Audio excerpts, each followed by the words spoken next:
Good afternoon, everyone. I, Shashank, on behalf of NEN and Wadhwani Foundation, would like to invite you all for this webinar and also introduce our experts.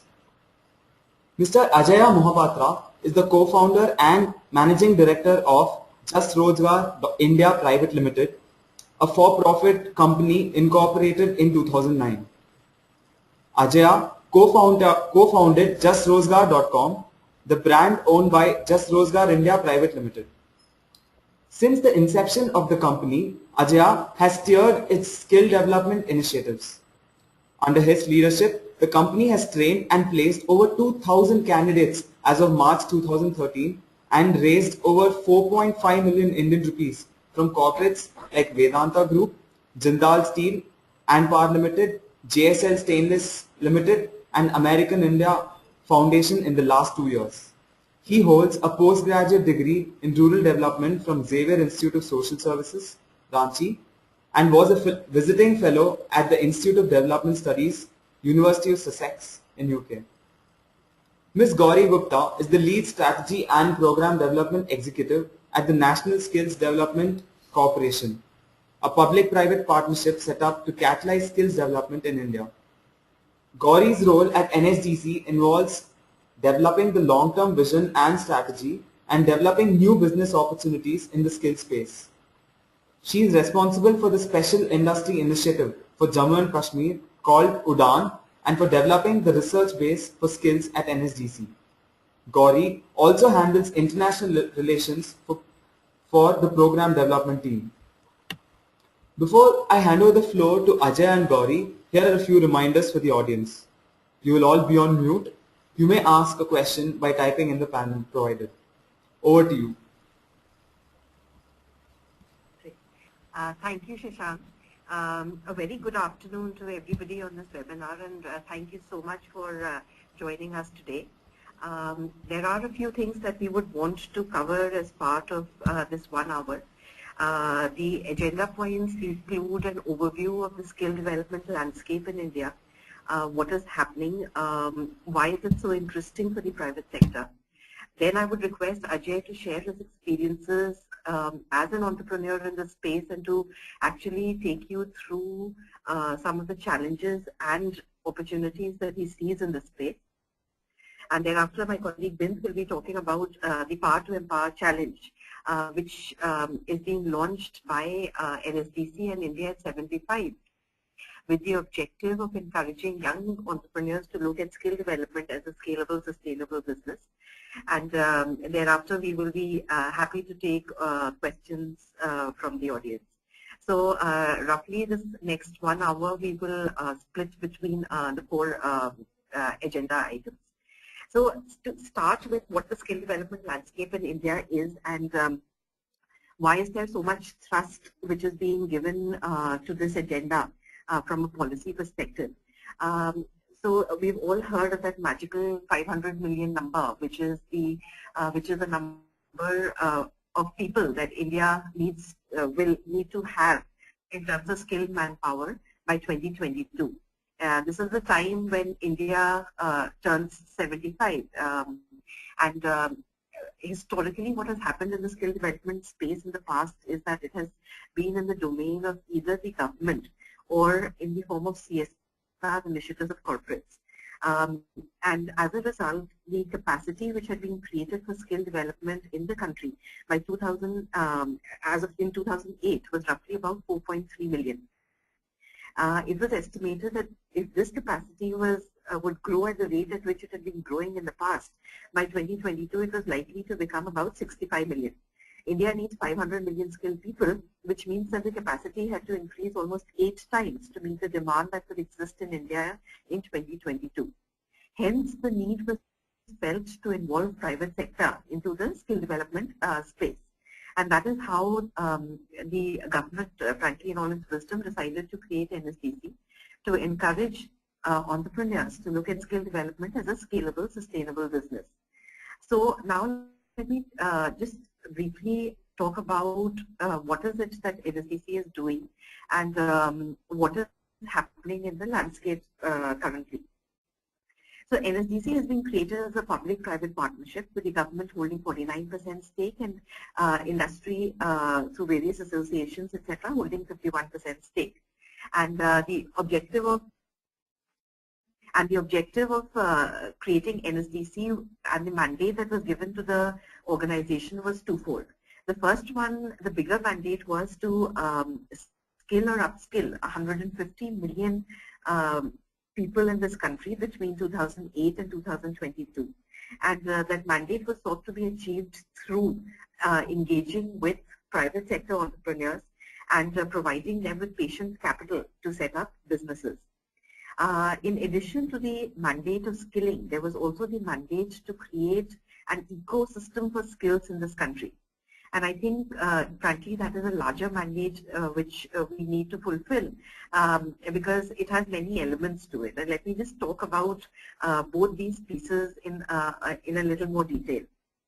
So in terms of the funding that is made available to the private sector today, NSDC is providing loans at 6% interest with a moratorium built in for the first few years. Which is typically 3 years, and then repayment over a 10-year horizon, including the moratorium period. NSDC funds up to 75% of the project cost, not including land and building, but we fund for everything else, including equipment or any other form of capital expenditure. The 25% needs to be brought in by the promoters in the form of their own contribution. And because of the subsidized loans, it becomes an attractive investment vehicle for a lot of young entrepreneurs. What has happened so far is that NSDC has to date approved about 105 skilling proposals with a total commitment of close to 2,000 crores as of November 2013.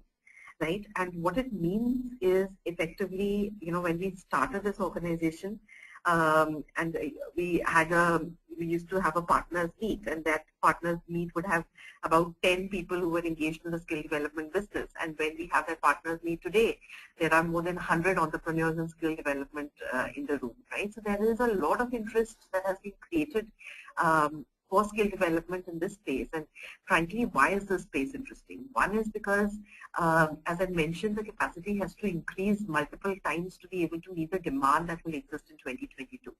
Second is, it's a fairly nascent industry, right? So even entrepreneurs who are getting into the space currently will have that first mover advantage. The third is, while it is a business which requires a fair amount of patience for the first couple of years, we have multiple entrepreneurs who have been able to break even and are able to get a good return.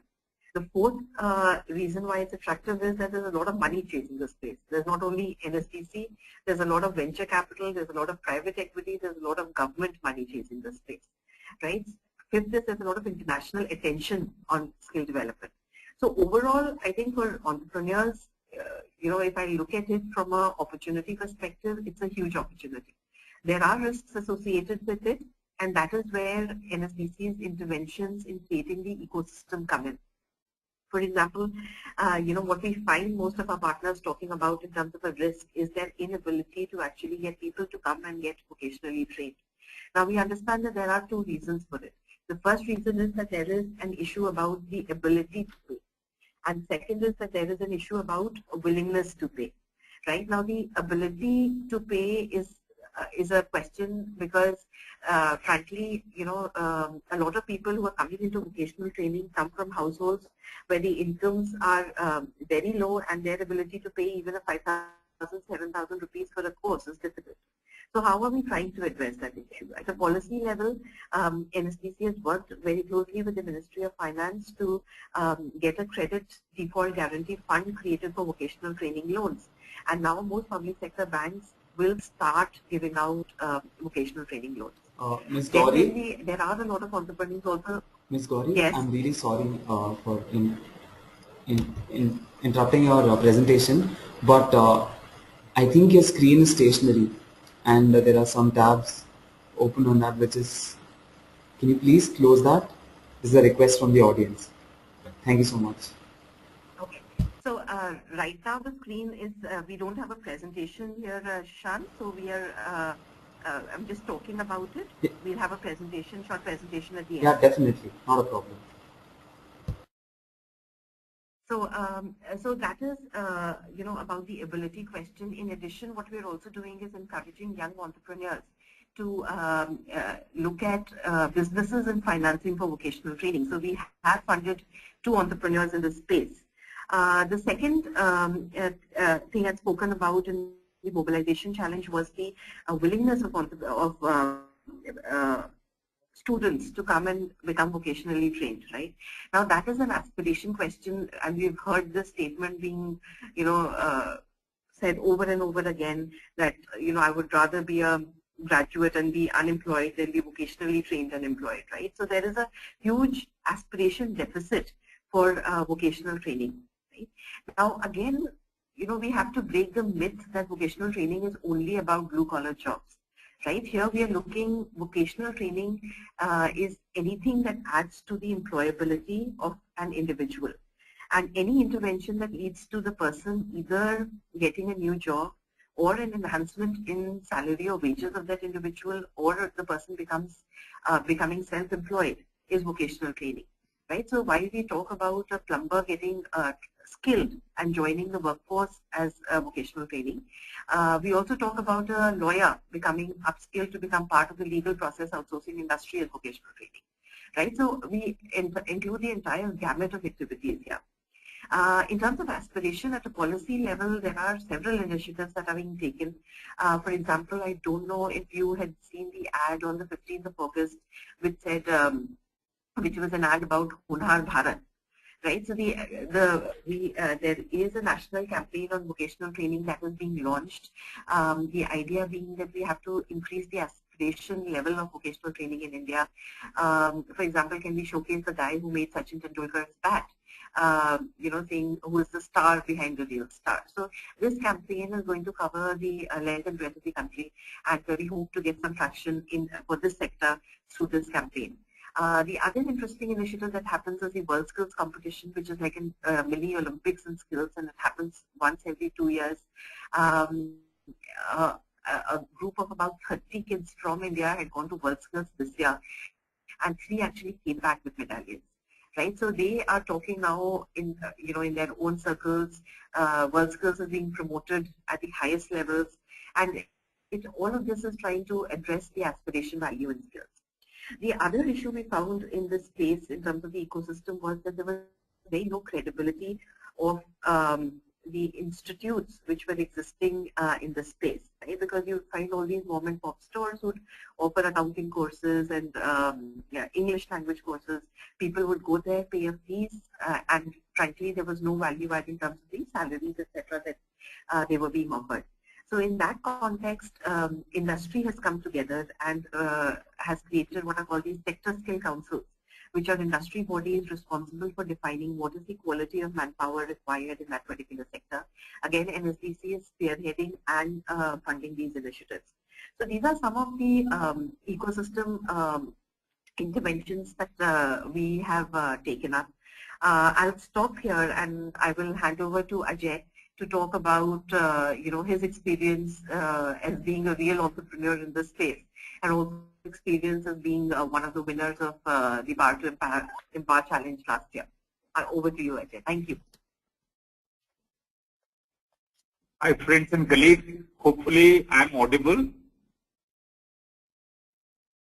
Hello. Yeah, I'll start with my experience of being an entrepreneur and why we have also joined in this NSDC's Power to Empower competition or challenge.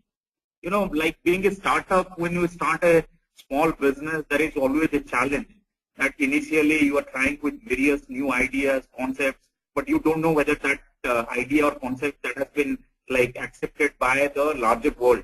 And being in this skill development space, which is like evolving still, this is a as compared to any other development interventions or any other social interventions, skill development was fairly new. It was started after this National Skill Development Policy came into place. And and basically we were trying to evolve a model. And as an entrepreneur, when I was trying to share my ideas to various existing market players, whether it is like donor agency, investors. So initially it was a challenge that challenge for me to get accepted by various investors and other potential players in this market. So then we realized that even though we are implementing this skill development project since last 2.5 years, and we are confident about our proof of concept, but there was always a challenge that whether this has been accepted in the market. So therefore, what we realized that the best way of getting it accepted, getting our business model and our ideas accepted is go through the competition, go through the challenge. Why the challenge? Because we realized that once you present your ideas and thoughts, there would be many more industry experts, those who are going to evaluate your proposal starting from the page one when you are just sharing your concept paper. And then once your concept paper is accepted, then you have asked to submit a detailed business model or a business plan. And then that is again evaluated by a group of experts, a group of people who are already working in the industry. And finally, if you are accepted and go through the final round, then definitely there would be industry experts, financial experts who are going to judge your proposal and see that whether you have the potential to scale and whether you have the potential to make this program, make your project or business model sustainable, replicable, and scalable. So these are the three important aspects why we realize that this is the best way to get our business model accepted. And that is the reason why we have joined, we have basically put in our business plan to Power to Empower challenge, understanding that yes, let us test whether what we are claiming that this is one of our good model as far as skill development is concerned, but whether the market accepts our business model or whether we have the potential to scale, and let the expert evaluate that. And why NSDC? Because as we were discussing also, there are several other challenges that are going on in the market. If you see, there are different kind of challenges that is happening. But when we decided that NSDC, as Gouri also said that, NSDC being a apex institution in the country as far as the skill development is concerned, and their primary mandate is skill development. So therefore, what we realized that once we submit this challenge, where NSDC is completely steering this whole process, and once we are accepted at the national level, and that to a credible organized and apex institutions, then definitely we are going to have the brand building exercise, and people will start recognizing us as a credible player in the market, number one. Number two, also we realize that the NSDC being a apex institution working with several government organizations and being a body which is also partially funded or equity share of the government. So therefore we realized that let us go with the challenge.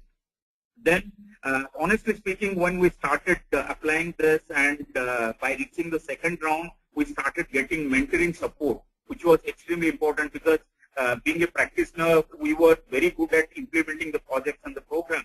But again, at the same time, as an entrepreneur, you need to also develop various other skill sets, whether it is developing your technical proposal, developing your financial proposal. There we found that the mentoring support was extremely helpful for us in improvising our business plan, improvising our technical plan, as well as the financial plan, and getting a lot of feedback in the second round. And then when we reached to the final round, then also there was another way of getting mentoring support in helping us in developing our pitch presentation, even though you have a very good business model.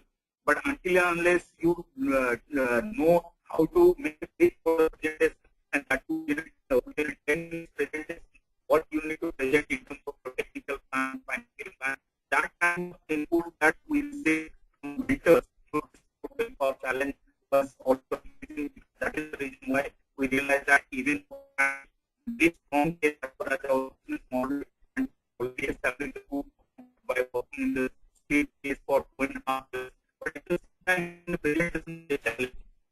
So that too we realized, and finally we received this round of award and our challenge in 2013. Sorry, I think 2012. So that time suddenly what we realized, we are become a what has happened that yes, our business model has now been tested and people have accepted, not the industry yes, but the industry experts have accepted our plan. Then we have got a recognition exercise through this because we got interviewed by many media like print media and electronic media and other people. And this channel helps in bringing government projects.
In the state, already a better market opportunity in particular place. As we have already discussed about the scenario of the industry in India.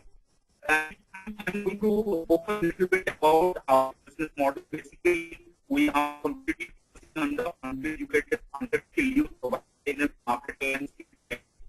So we started as a training and placement, but slowly and gradually what we realized actually in order to make business model sustainable, people, scalable, we need to work with 10 components. You might have heard of that one is basically dealing with the large professional manpower. So what we realized that we have the strength and capability of we are working with large corporates and we are working with the as a community. In an individual what we realize that the corporates are also facing the challenges in getting those manpower. At the same time, the people at the bottom of the pyramid are the uneducated, underskilled, these are facing it difficult in getting the even they are getting jobs, the contractors, but getting the minimum wages and other social security benefits. And yes, that was also major challenge for them.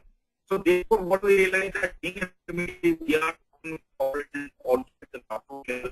So therefore, for us to facilitate in that process as an individual organization, as a company, would be major role in addressing the demand gap and the supply gap also to ensure the minimum wage.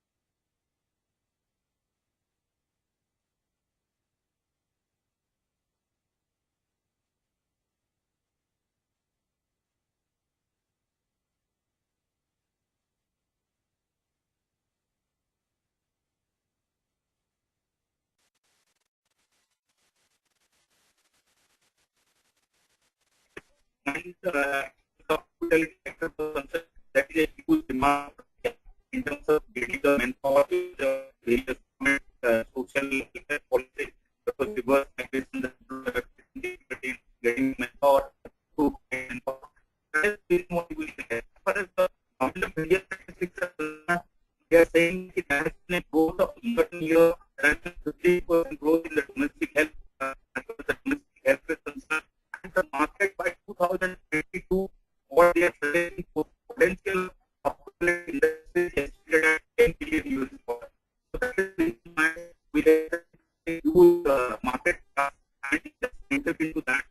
So we have started with a model of in a skill center in we started at one center, scaled it up to center, and basically what has happened is now we have the concept because of this, and we are already in the process of becoming a partner to NLC and getting the funding, major funds and deliveries here, and starting with North and slowly and gradually moving to the parts of the state.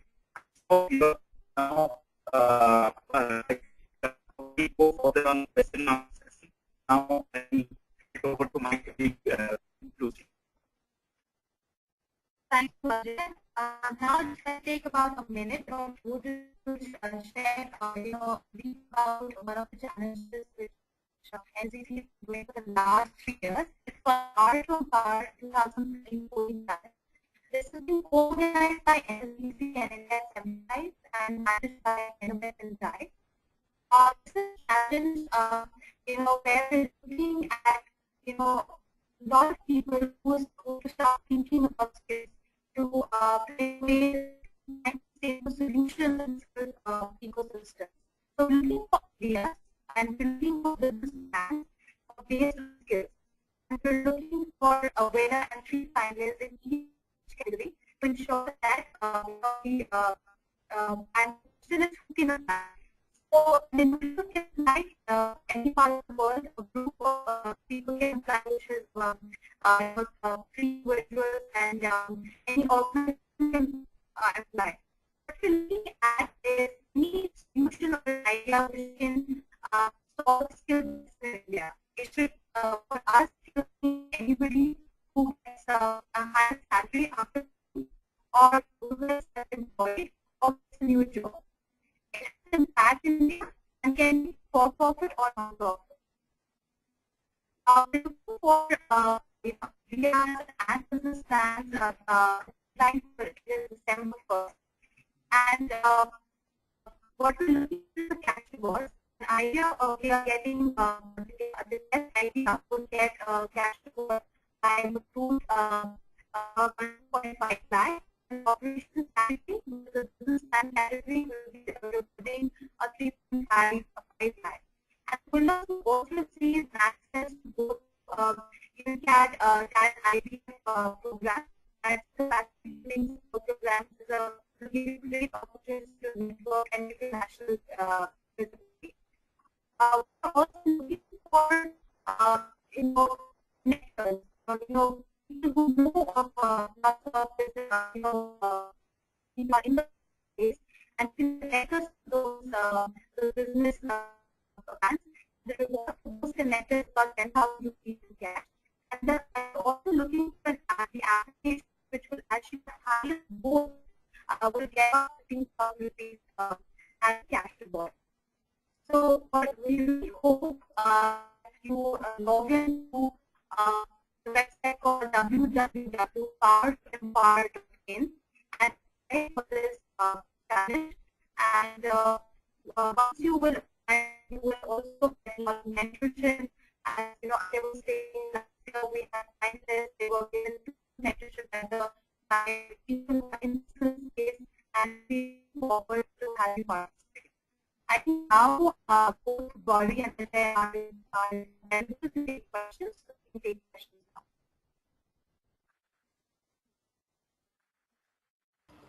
now. We will begin with the question and answer round now. The first question is from Mr. Praveen Kumar.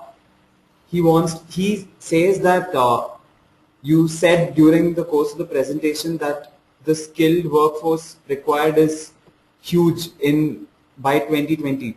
So he wants to know what is the go-to skill that the market is looking for currently and maybe later even.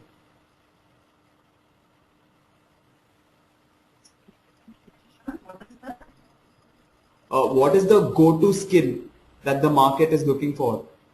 Like what do you think is the most necessary skill that someone needs to have to thrive in the market now?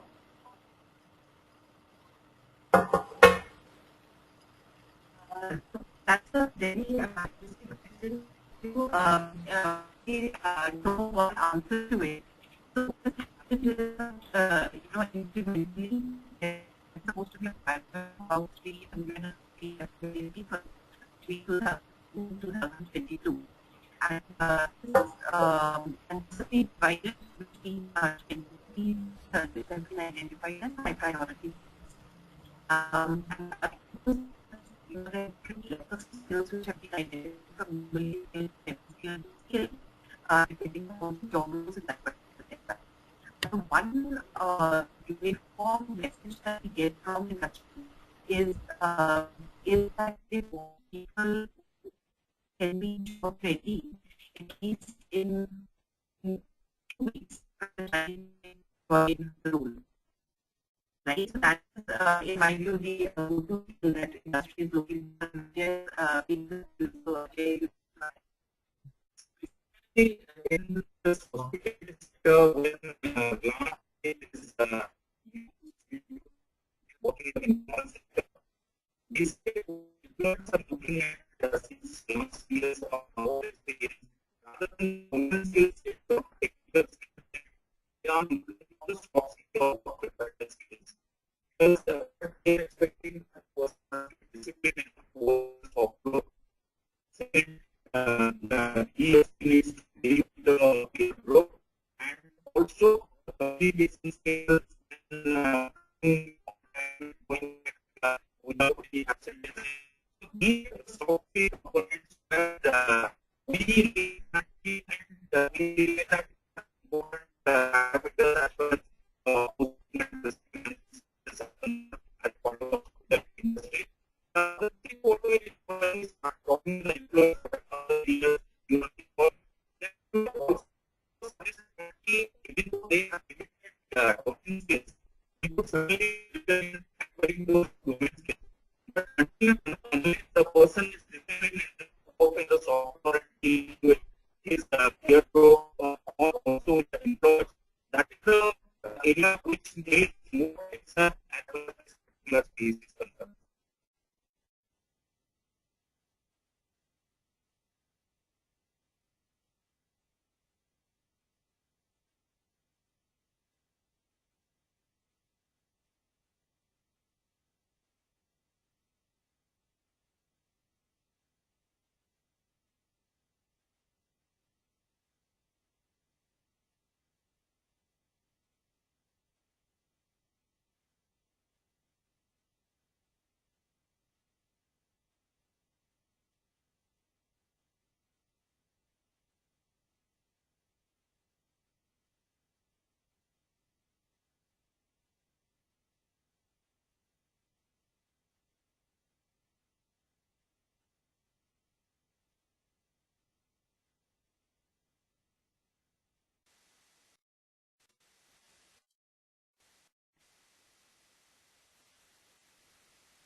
Is what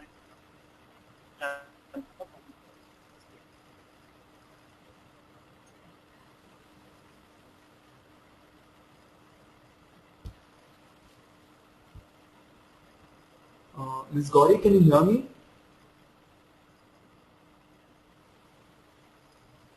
Ms. Gauri, can you hear me?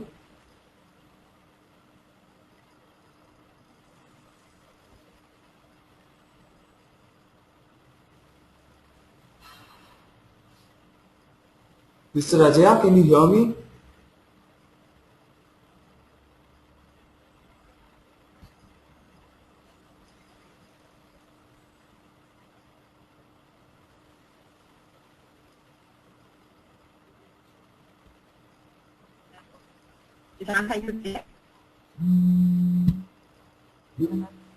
Okay, the next question is from Miss Nitishri. She wants to know how big is the skills development market in India? Hello? She wants to know how big.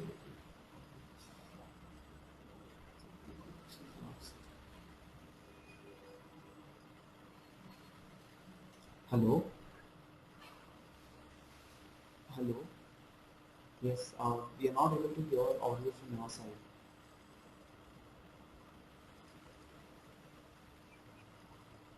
No, I cannot hear. What I can do is I'll ask the question on the phone as of now, and maybe hopefully the audience can hear the question as well. Is that okay? The next question is Nitish Sri wants to know how big is the skills development market in India?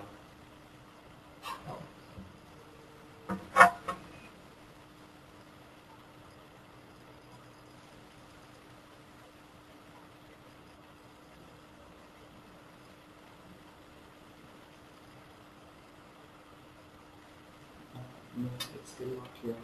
I hope the audience are able to hear because I'm not.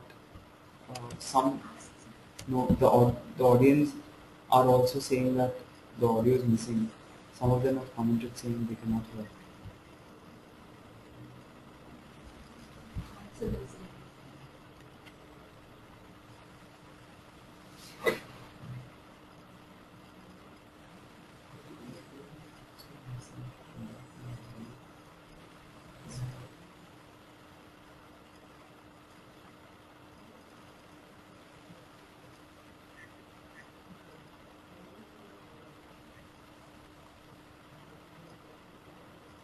Okay. The next question is from an anonymous person. He wants to know that he says that he's working on skills development organization in Pakistan called Amal Academy. It's focused on soft skills development, and he wants to know like what are the opportunities that are there for him in his country in skills development.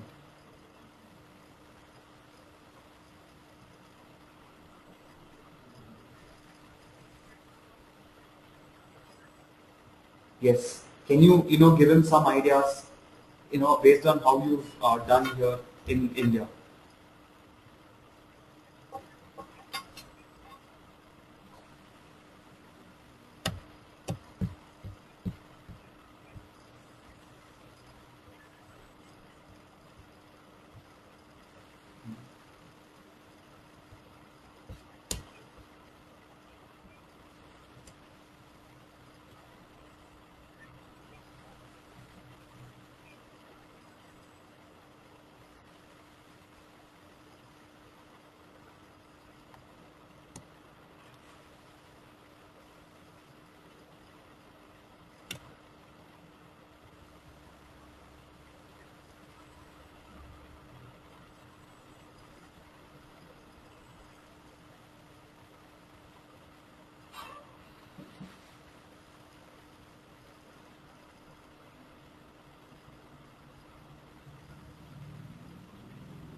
Whereas if you look at the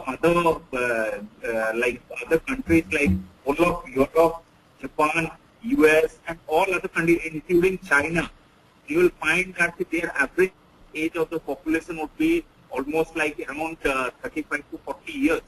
And Pakistan would be the only country after India which is going to be almost 90 million workforce that is going to be available for working elsewhere in the world. So therefore, if we compare India and take the example of India and Pakistan, these two countries where we are going to have additional youth manpower who is going to, if we could able to provide those kind of skills training to the youth,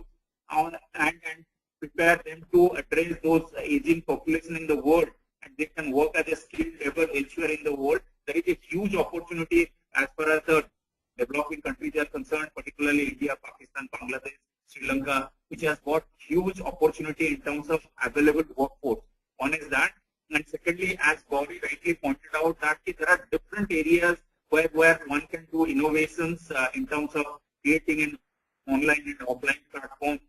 Then also in the accreditation space, in the curricular development space, in the offering the skills training in the market. So there are different ways where an institution can build their capacity to work as a credible market player, whether it is in India, Pakistan, or any other developing country, because the biggest asset of these developing countries are the younger population as far as India and Pakistan is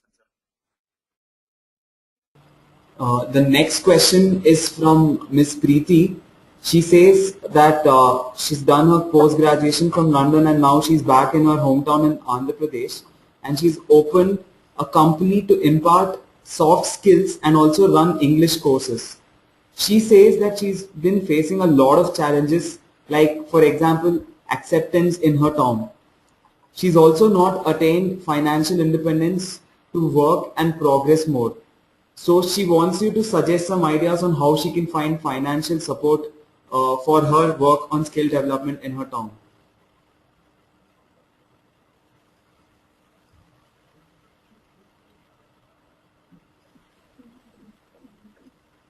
So I would suggest people would be very happy to get in touch with you, and if you can just drop in an email to us, we will have a more detailed discussion on what the funding options available and how we can take this forward. So drop in an email to proposals@lsdcindia.org.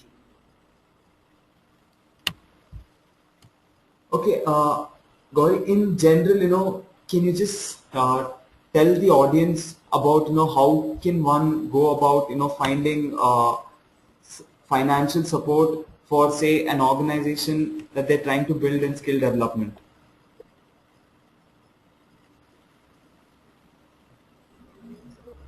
Financial support.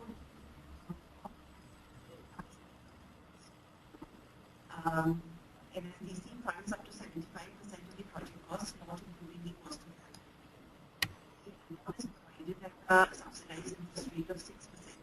The moratorium granted for the first 3 years on principal, and thereafter repayment over a 10-year horizon, including moratorium. The process for obtaining funding is follows. There is a proposal format which is available on the NSDC website, which is a technical proposal to the board company, and the financial proposal, which is a Excel document, which is a text. The two documents from the service supporting documents need to be submitted to NSDC. The process of the funding guidelines are available on the website. Once the proposal is submitted to NSDC, we will have a discussion with the proposing entity on there are some conditions in the proposal. In the proposal, once our program development team was the program development team is convinced that the proposal is in form and shape where it is going to be considered, it is put up for diligence. This is a diligence process. Due diligence which is conducted on the proposal. We have external due diligence partners. We have the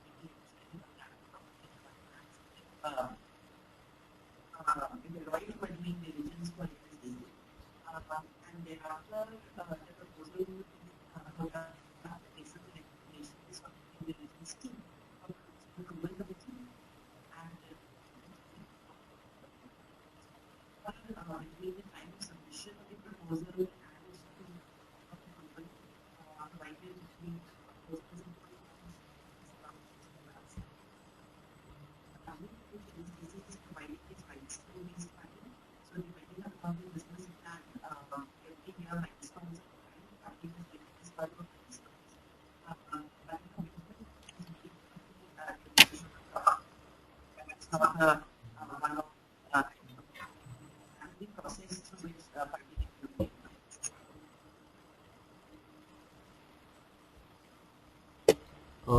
We'll be taking the last two questions. The next one is from Praveen Udupa. He wants to know whether NSDC supports skills that make MBA graduates more employable. For example, providing business analysis training to make them employable in the IT industry, or are any other avenues being offered? So NSDC is willing to support projects which are also making employable MBA graduates. We are open to the proposal as long as it meets the guidelines which have been set out as funding guidelines which are available on these.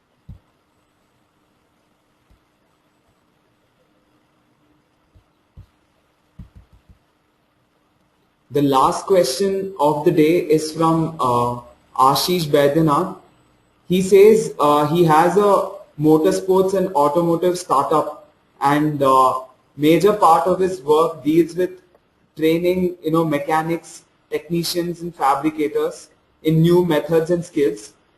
He wants to know whether NSDC does venture funding for his kind of startup, or are the loans only given out to institutions?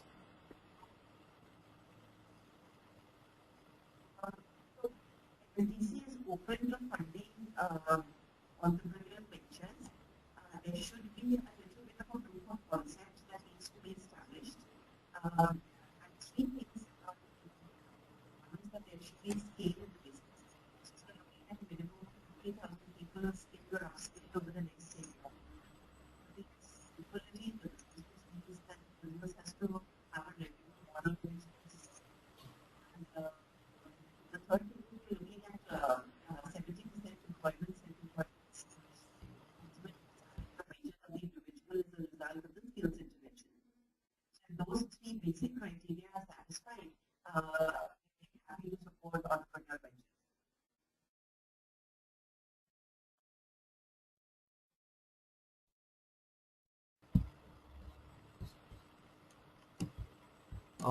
Thank you very much for that interesting session.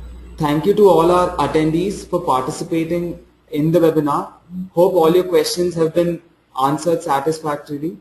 If you found the session interesting, tweet to us at @NENIndia. The recorded version of the webinar will be available at www.youtube.com/user/eclubNENonline by tomorrow. Thank you once again and have a nice evening.